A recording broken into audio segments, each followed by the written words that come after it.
What's going on, Colts Nation? I appreciate you joining me for another video where we are back. Okay, we had a live stream yesterday after the game. Unfortunately, wasn't able to go live during the game.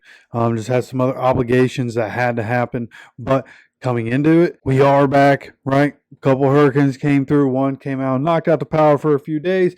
But we are back, and it's so good to be back talking about Colts football. Coming off another win, we get ourselves a 3-3. Joe Flacco obviously leading the way in the conversation that comes from that move, right? We expected Anthony Richardson to play. He had practiced all week. Everything sounded like he was good to go and that he was going to play. And then all of a sudden, Joe Flacco's the guy that ends up starting for us. Anthony Richardson suited up, and he was the emergency third quarterback in the game. So if he had to, he could have gone. But they ended up keeping him out. Now, I did speculate early in the week that there was a possibility that that ends up happening, where you have Anthony Richardson come back, put in a little bit of work, but still have Joe Flacco start, because it just makes sense, right? Joe Flacco, veteran guy, the offense, and this is where this conversation really revolves around. He can get the offense to score at different parts of the game, but the offense it's obviously not as dynamic with Joe Flacco. So like, we're lucky to have Joe Flacco, but for what it is, right? In Joe Flacco getting the start over Anthony Richardson again, it makes sense. He's played a little bit. You have this young guy who's dealing with an injury last year. Let's just go ahead, make sure he's 100%. As long as there are no setbacks, Shane Steichen said earlier today, as long as there are no setbacks, Anthony Richardson should play this upcoming Sunday against the Dolphins. We're going to need them.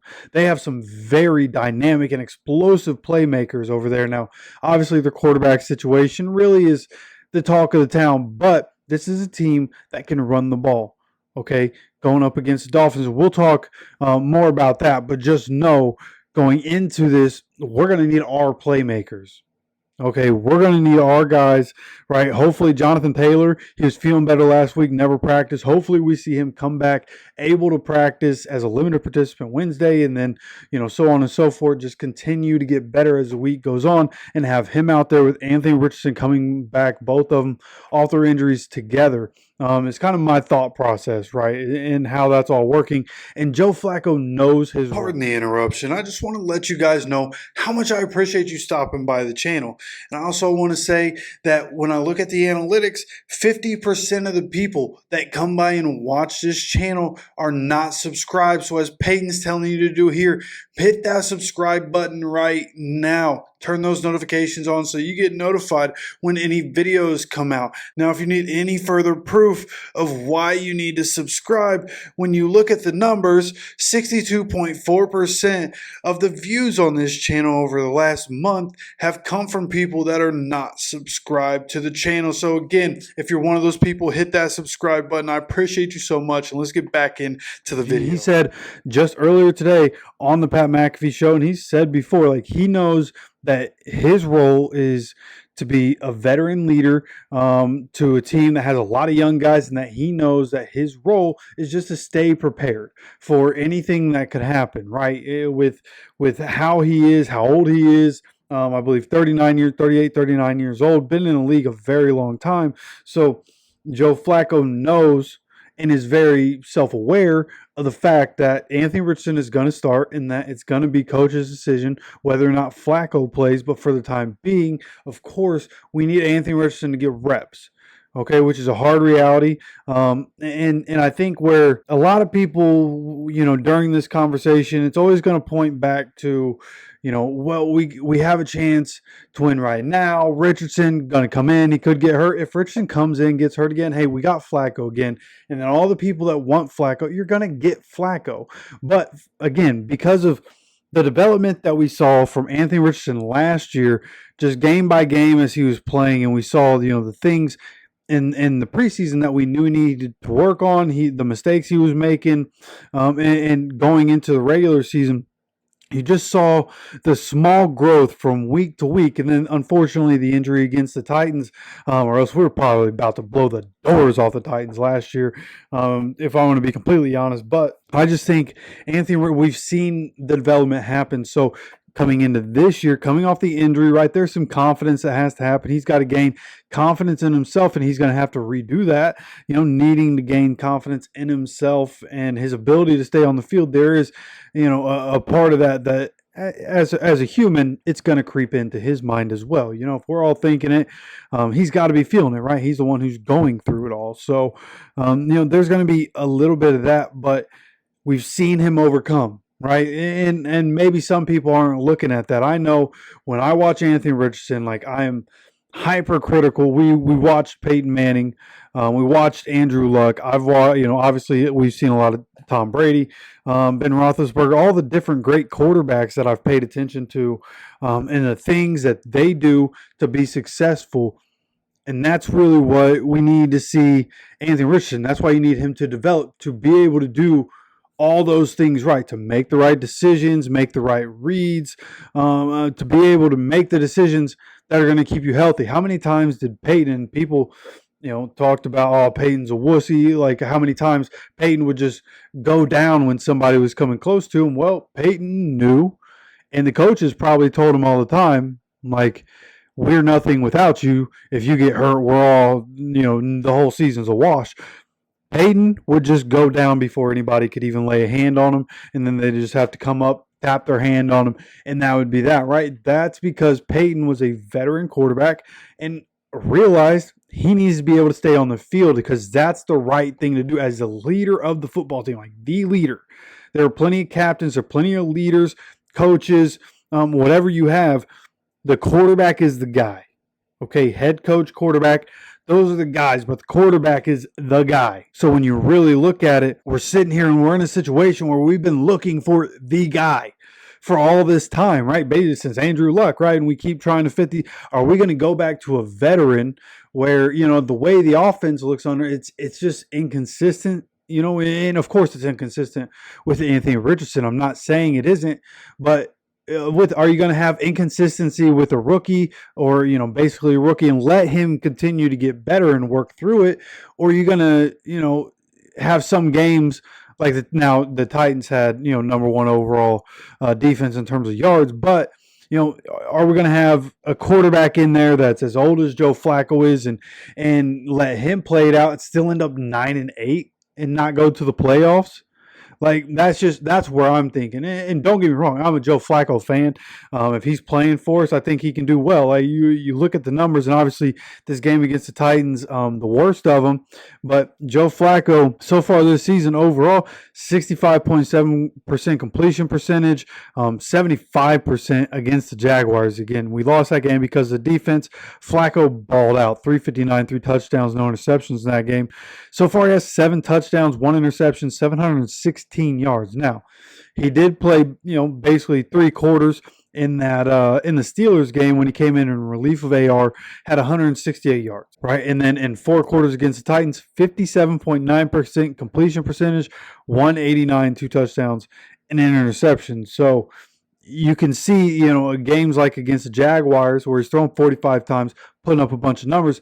Then games like the Titans where he's still throwing, I believe it was 38 times, and having a worse complete. I think it was 22 of 38, which comes out to 57.9. I'm pretty sure that's what it is. And then again, the interception. So the ebbs and flows of a veteran. If we're gonna have the ebbs and flows, again, put AR. That's like every argument that people make for Joe Flacco. Like, I get it, but like you can look at the numbers and say, well, I just think it would probably be best if we went ahead and rolled with AR, got him, because then we're going to be, we can put up with all of AR's inconsistencies. We can already put up points with the best of them. We can go and put up 20 points pretty much every game. 27, 30 points is more what we're looking at with AR in there, and as dynamic and explosive as the offense can be, especially when you add Jonathan Taylor back into that mix. So overall, this argument is going to continue to wage on, but it'll, again, always just come back to AR and continuing to get better. We've seen the development in real time, and that game against Pitt, and that's what I loved about the beginning of that game in Pittsburgh, was because of how ugly the Packers game was. And then you go back home, You're playing Pittsburgh, a really tough defense, and AR at the beginning of that game, just making really good decisions, really good passes. The offense was going, and unfortunately, AR ends up, getting hurt. Flacco has to come in, take over, ends up finishing that drive with the touchdown to Josh Downs. And but I really liked what I saw from AR. Again, it's more at this point. I feel like he knows what he needs to work on to be a better passer. Now we're at a point where he needs to work on, for as great as he is as a runner, and he's supposed to be an incredible runner, and he can do that, of course. Now he needs to get better as a runner in terms of being able to protect yourself. And that's where he needs to talk to some of the wide receivers, right? Maybe, T.Y. Hilton is in town. Hey, hit up T.Y. Hilton. Just be like, hey, man, what are some of the tricks that you had for just keeping yourself healthy? Like, what are you looking for? How do you know what to do in this moment or this moment? Just go get advice if you need to. You have a great running back in Jonathan Taylor, and Jonathan Taylor is a very physical running back, but Jonathan Taylor is a guy that's very elusive as well and does a really good job of avoiding contact at different times. So I just think AR needs to use the resources that are available and figure out, hey, how can I continue to be a game-changing playmaker while taking care of myself and having some conservative nature to my game, right? That's really what it is. A little bit of conservative nature, right? In a lot of different ways. He's very aggressive throwing the ball down the field, aggressive running, trying to run guys over all the time. It's the NFL, man. These safeties, you might have, 30, 40 pounds on them. They're going to hit you, and it's not going to feel good. So, AR, that's the biggest thing, is AR needing to learn to protect himself and start to develop that way. Coming into the season, you thought that's what it'd be. And I think he gained that confidence over the first couple games. But he was doing a good job of staying away from contact and running out of bounds. And then he goes into that game against Pittsburgh and is like, all right, one-on-one with the safety, let me run over Minka, and he gets drilled. So, he's just got to learn to be smarter in those situations. And he's still 22 years old, man. Plenty of time to learn, plenty of time to figure it out. So I trust that that's going to happen. I deplore you guys to trust in the process. I understand we want to win. With Anthony Richardson, we have a really good chance of winning. He's going to have some mistakes, and we have to work through it. Like, just think, this year is going to be frustrating and has the potential and likelihood of being frustrating for us. But just think, you let Anthony Richardson work through it this year in the offense, all these young guys on the offense, and they continue to grow together. Bortolini seems like he's going to be the guy. Ryan Kelly gets hurt in game, and then Bortolini steps in. He's been incredible.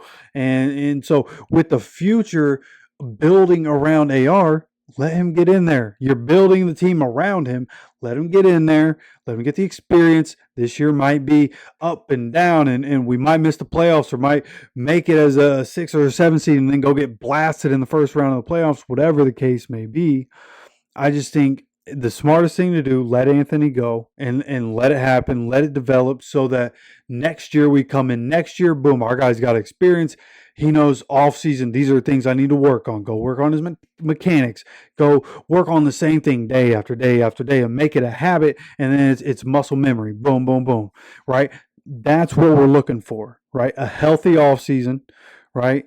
Coming from college to the pros, it was all about training for the combine and being able to have excellence at the combine so that he can get drafted higher and doing workouts like that. And then it was boom, football season. You don't really have time to work on things from college to the pros, right? So, and then he comes out of his first season, obviously having to do rehab instead of being able to work on things that he knows he needs to work on. So this season, just need him to go into the off season healthy, knowing, okay, this is what me and the coaches want to work on during this off season, need to get better at, come in next season and be even better. So 2024, 2025 might be a little maddening, but 2025, 26, and then beyond, that's where we start to go, boom, boom, we're leveling up, boom, just like Josh Allen and the Bills. Now, they obviously can't get over Patrick Mahomes, no, I mean 13 seconds, right? I mean, we all know it. So they can't get over the Bills and you know, the Bills and Chiefs. I hate to say it, it's a lot like Colts, Patriots, right? So at some point, maybe the Bills will get over it, and maybe not, right? If they're ever going to do it, maybe it's the team when they get rid of Stephon Diggs. Nonetheless, we don't need to talk about the Bills, but I just think, again, the smart thing to do, go with AR. It just, in a lot of different ways, makes the most sense. Because in the future, I want to stop worrying about the quarterback. I want to stop if you have to worry about the quarterback, the rest of the team is shot. It doesn't even matter. So I want Anthony to be able to get the experience and be able to develop so that for the next 10, 15 years as a Colts fan, we'll be okay, right? It's not always going to be perfect, and you're going to have to learn how to build a team around a quarterback that's making $60 million.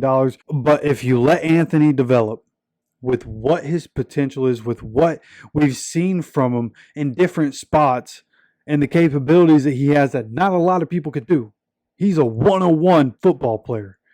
You let him develop. We're going to have a lot of exciting football in Indianapolis for a long time. We're going to go back to winning a bunch of games. You just have to trust the process. That's the message that we take out of this.